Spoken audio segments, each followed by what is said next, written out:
Greetings of peace. Welcome to another program here on ShuraTV. My name is Dr. Zach. Here we are. It's September 21st. We're heading into the fall, and hopefully you've had a good summer and you've stayed safe and you're doing well with yourself and your families, and everyone's having a good end of the summer. And we're looking forward to the fall and the winter, and also with COVID out and about, it's important for us to keep, our social distancing and masking in places we don't know what's going on in terms of vaccinations and the people that, if we don't know them too well.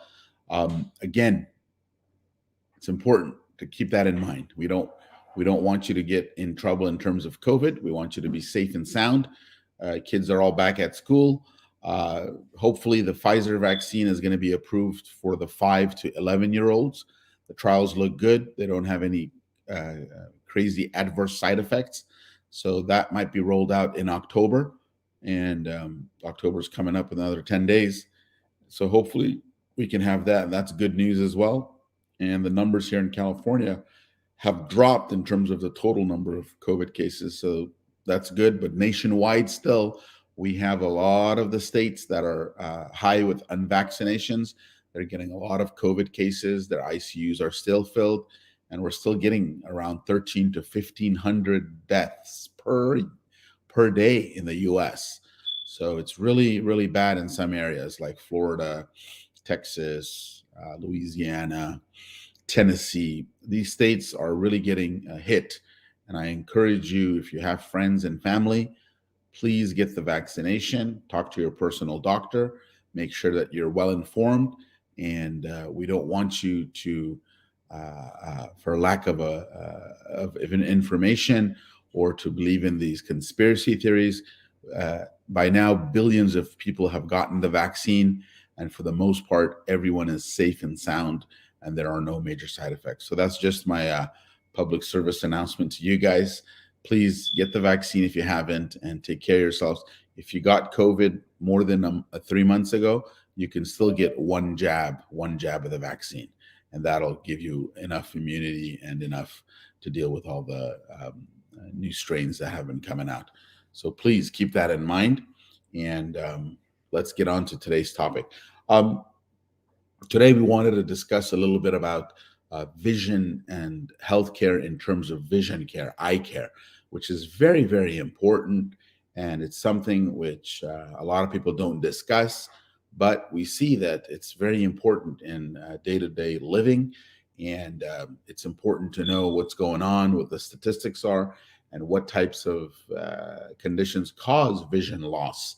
So according to the World Health Organization, there's about 253 million people worldwide that are visually impaired, meaning there's something wrong with their vision. They don't have 100% vision. And 81% of those people are 50 years and over. So eye issues, obviously, if you're 50 and over, you will be impacted. So that's important, and that's something to keep in mind.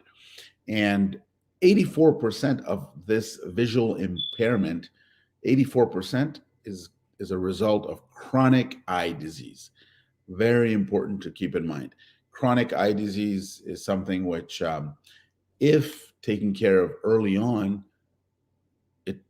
you might keep it from becoming chronic. So you're helping yourself and you're helping your vision. There's certain consequences of visual impairment that we don't think about, but it's very important for us and for the economy and for where we live. If someone has visual impairment or visual issues, they're 3 times more likely to be unemployed. 3 times. That's something to think about. Right now, employment here in the U.S. is at I think 3 to 4% right now. There's a lot of jobs to be filled, and visual impairment is an obstacle to getting jobs.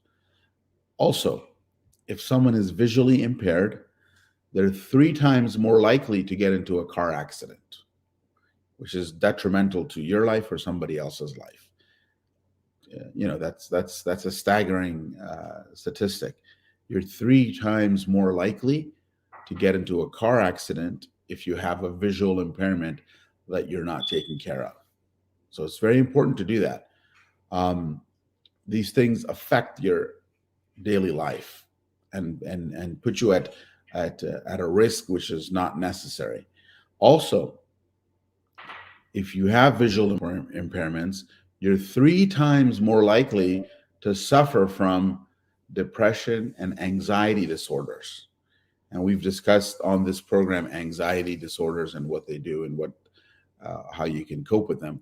But you're 3 times more likely to suffer from that if you have visual impairment issues. So your vision is very important in your overall health. Eye care is very important. It keeps you from getting car accidents. It keeps you from getting depressed. It keeps you from having anxiety disorders. And it keeps you on the job. It keeps you functional. It's very important. So it's something to take care of. You're 2 times more likely to have a fall while you're walking. So just that statistic, safety issue. If you have visual impairments and you're not taking care of them, your chances of falling are doubled to the average person. Doubled.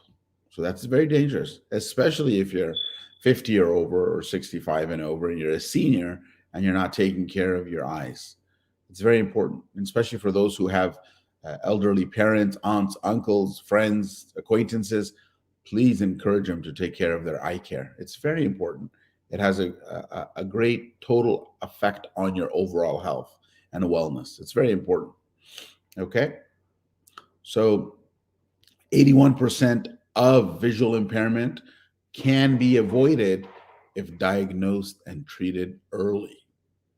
So it's important for you to have an open communication with your primary care doctor so that they can give you that referral to the optometrist or the ophthalmologist who's an MD to take care of your visual issues. Or if you have diabetes will hit your eyes and it'll affect you and it'll affect your functioning. So it's important to keep that in mind. 1.4 million children are visually impaired and they can benefit from early treatment and diagnosis. So this is across the board, elderly, children, everyone. And if we get appropriate eye care, we would save the healthcare system about $100 billion a year for all the unnecessary services that happen from visually impaired. Okay? So what do we have to do to keep this in mind so that we can take care of our health in terms of taking care of our eye care? Number one, we need to be able to assess the availability of eye care around us. If you have a primary care doctor, it would be worthwhile for them to know if you have any type of visual issues.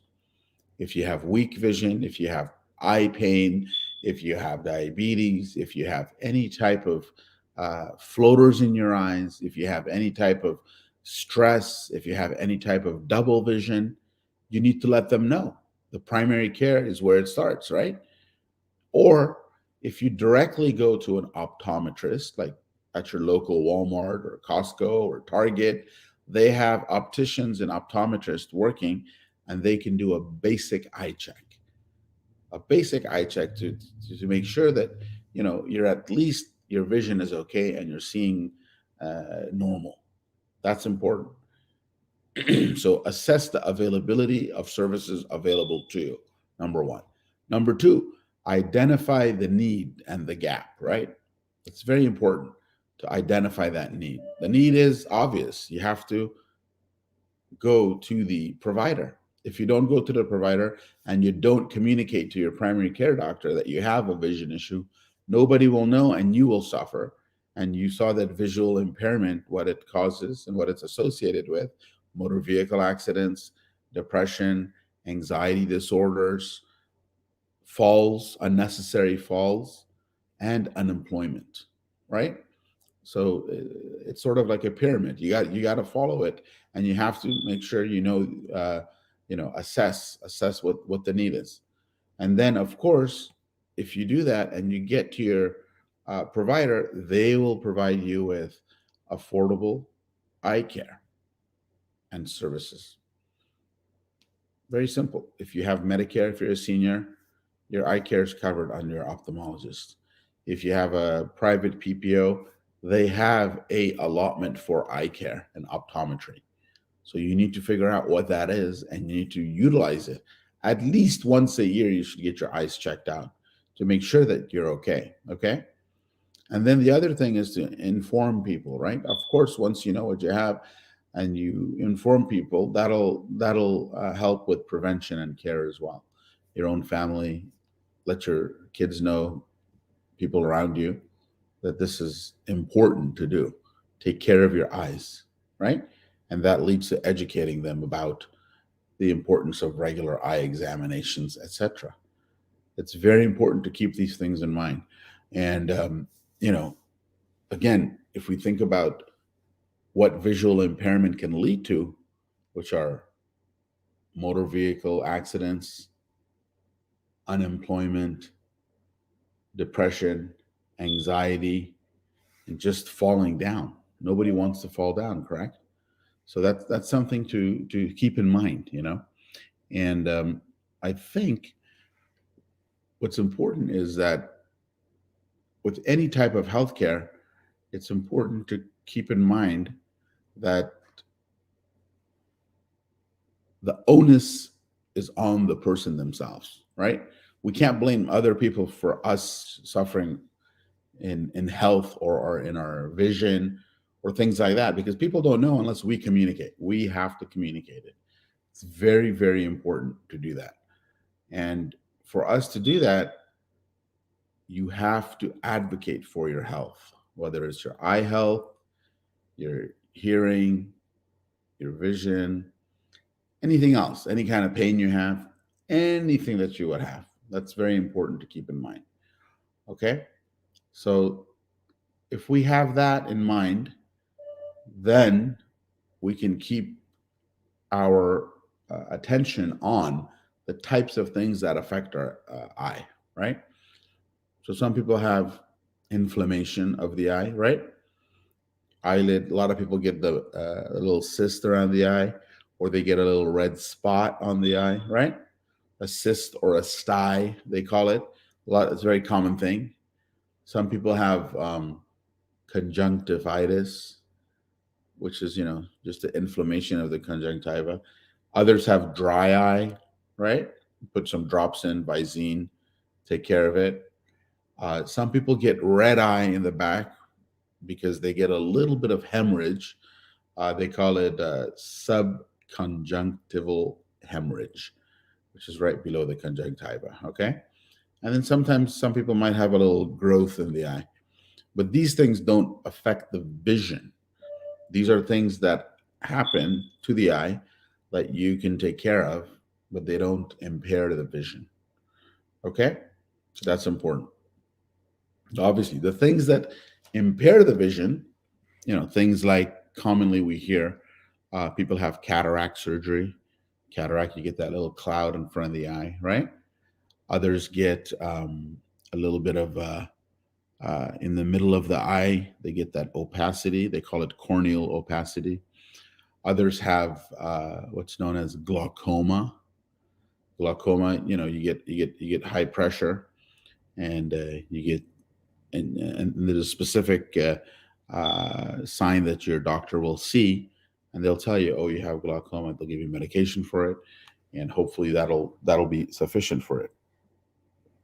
And then the most common thing they find is the age-related macular degeneration, which is something with that happens with aging, and that's something to keep in mind as well. These things, if you get a diagnosis, it's not the end of the world. They have solutions to it. And then, of course, diabetic retinopathy, which is people who have chronic diabetes. What happens is you get end organ effects, which is basically all the small arterioles and arteries, they get affected by the diabetes. And one area that gets affected is the eye, and then in the retina, you get retinopathy. So that's something with diabetes that affects the vision. It causes visual impairment. So it's important to keep that in mind. And your ophthalmologist is the person to see. But if you don't communicate that you have these issues to your primary care office or your doctor or your nurse practitioner that you're seeing or a physician assistant, if you have Kaiser, there's a nurse that you'll see. There's a nurse that you can call in and tell them, and they'll make the referral for you. It's important to do that. Okay, it's important. And the risk factors that you can control are sort of obviously smoking, your nutrition, occupational hazards to the eye, um, recreational activities that can put you at risk, um, things like that, hygiene, sanitation. It's important. These things are important to have good eye health and access to clean water. The other thing is a lot of people mess up their eyes because they touch their eyes a lot. Keep your hands off your face. That's a very good rule to keep in mind. Keep your hands off your face. Uh, that'll prevent a lot of the bacteria and the viruses of transferring into your body or into your eyes or into your mouth or nose. Keep your hands off your face unless it's absolutely necessary. Or if you're washing yourself, you've just washed your hands with soap and water, warm soap and warm water and soap, and you're clean. And then you can wash your face and clean. But just during the day, if you're always just grabbing your face, that is not good. I would recommend that you fight that habit because that causes a lot of problems for people. So that's something to keep in mind as well. Okay. So eye care is available, right? It's accessible. Us living here in Southern California, living in the West, in the US, and all the Western countries, you have healthcare availability. And it's important for you to seek that treatment. That's the important part. A lot of people just let it go, especially during COVID. These last year and a half, a lot of people have been looking at these very closely all the time. Right? You're looking at it. You're looking back and forth. Your eyes adjusting, and a lot of people report double vision now. A lot of people. So go get your eyes checked out and make sure that you don't have anything serious. And overall health is very important because it affects your eyes as well. Um, make your eye care an integral part of your health care. It's part of your body, it's important. And again, remember, prevents car accidents, prevents anxiety and depression, prevents job loss. These things are very important, and prevents falling down. Falling down, your risk doubles if you have visual impairment for falling. So it's very important to keep that in mind and take care of your eyes. Your eyes are vital organs, which are an extension of your brain. So it's important to keep that in check. Um, it's very important for us and on the institutional or in the clinical side. A lot of the doctors, they try to increase awareness and educate their patients and their clients so that they seek the proper treatments that are out there. It's very important, very important. Um, of course, there might be access issues to people who live in rural areas, or in indigenous populations or ethnic minorities, but you need to become an advocate for that and make sure that people know that eye care is very important and to seek it as soon as you have any inkling of visual issues or pain or infection or anything like that. Okay. And we want to raise the awareness and we want to engage and empower people and our communities so that we are all healthy and we take care of each other and we take care of ourselves and our health in general. So I think that sums it up on eye health and eye care. If you need an eye doctor, there's many good eye doctors in the region here. We have in Mission Viejo, we have Dr. Gaucher. We have a few good Dr. Mansouri out in San Gabriel Valley. We have a lot of good doctors we can refer you to. If you need good eye care, let us know, and we can refer you to the right specialist and help you out. With that in mind, we'd like to say goodbye, and we'll see you next week. You guys have a great week and stay safe and enjoy the beginning of fall.